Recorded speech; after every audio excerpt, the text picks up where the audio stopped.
Once upon a time, a Japanese ship left port, with the captain slipping off his ring to oil the ship.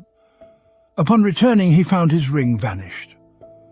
Suspecting 3 crew members, he inquired about their activities. The cook claimed to be preparing dinner for all of the crew, the engineer professed to be in the engine room performing maintenance, and the seaman admitted I was on the mast correcting the flag because someone had attached it upside down by mistake. The captain immediately knew who it was. How? It was a Japanese ship, and so is the flag, white with a red dot. Can it be hung upside down? No. The culprit is clear. The seaman is the thief. Stay sharp, my friends. The truth is often hidden in plain sight. You're driving a bus, starting off with an empty vehicle. First stop, you pick up 3 passengers. Second stop, 9 more hop on, 2 decide to hop off. Third stop, 4 passengers disembark, 2 more come aboard. Now here's the twist. What color are the bus driver's eyes? Did you catch it? The answer lies in the first line. You are the bus driver, so the color of the bus driver's eyes? Well, that's the color of your eyes. A little wit, a little mystery, all in a day's drive. Maria, a woman in mourning, finds herself intrigued by a stranger at her mother's funeral. A fleeting encounter, and then he's gone. No name, no number. Despite her attempts, he remains elusive. Now a twist in the tale. Weeks later, Maria's older sister meets an untimely end. Suspicion of murder hangs heavy in the air. Who, you ask, is the culprit? The answer may surprise you. It's Maria herself orchestrating a deadly reunion, hoping the mystery man would reappear at her sister's funeral. Picture this, a woman shoots her husband, then, without a moment's hesitation, plunges him underwater for a full 5 minutes. Not satisfied, she proceeds to hang him. Yet somehow, after this series of ghastly deeds, they sit down and enjoy a lovely dinner together. How, you ask? The woman shot her husband with a camera, drowned the film in development fluid, and hung the picture to dry. A tale of crime turned into a snapshot of everyday life. A riddle wrapped in mystery, solved. Imagine, if you will, stepping into an ancient derelict house devoid of power or plumbing.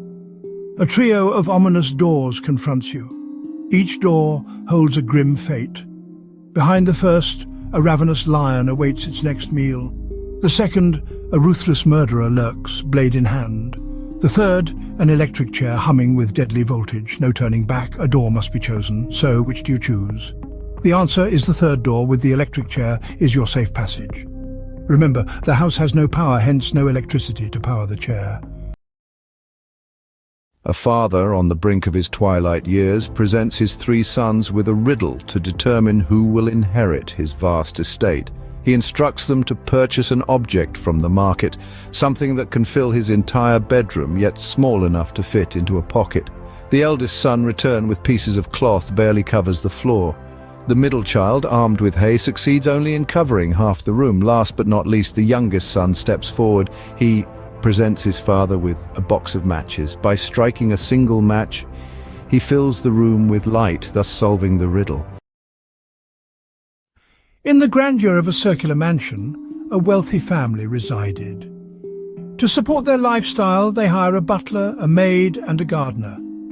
They venture to a party, leaving their children. Upon their return, an eerie silence was present. Their offspring vanished.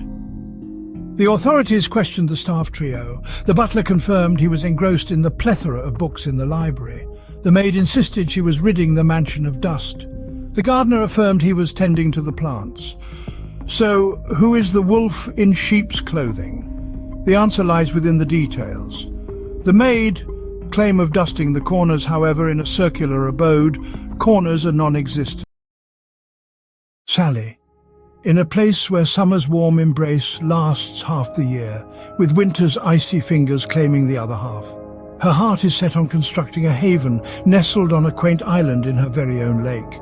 But alas, she finds herself without a boat, plane, or any means to ferry her building materials across the water. How, one might wonder, does she overcome this conundrum?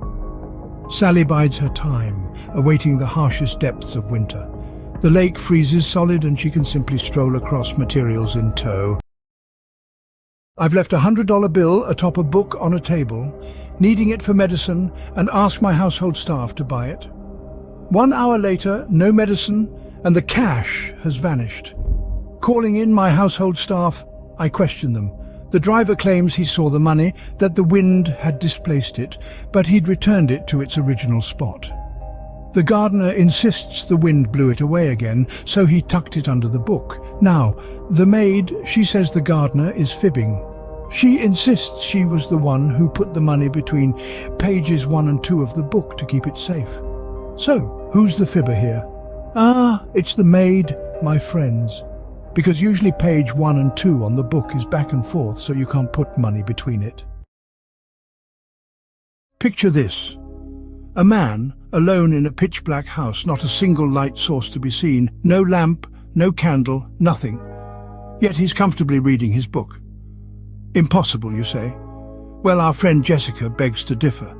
So, in this tale of mystery and intrigue, is Our Lady Jessica telling the truth or spinning a web of lies? Well, my friends, the answer is as clear as day, even in the darkness. You see, the man in Jessica's story isn't relying on his eyes to read.